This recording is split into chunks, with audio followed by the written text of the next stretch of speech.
So tissue engineering is really not very old. There's always a laugh when I'm teaching my students at this point because I tell them it's from the late 80s, and they feel like that's very old, but compared to biology and chemistry and kind of the original sciences, tissue engineering is a very new field.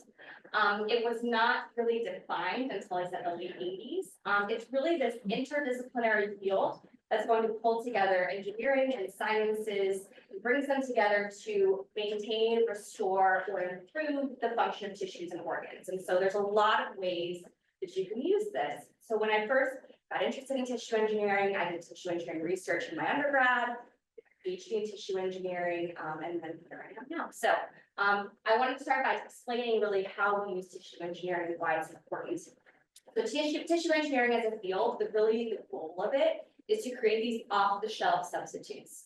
And what I mean by off-the-shelf substitutes is something that is stored in a hospital that a physician, surgeon can just take off the shelf and implant into a person. So it's basically ready to go, it's sterile, it's the right size, et cetera. And so this goal of tissue engineering has been focused on basically every tissue in your body that you can think of. So everything from your skin to your kidneys, your liver, your bone, even your brain.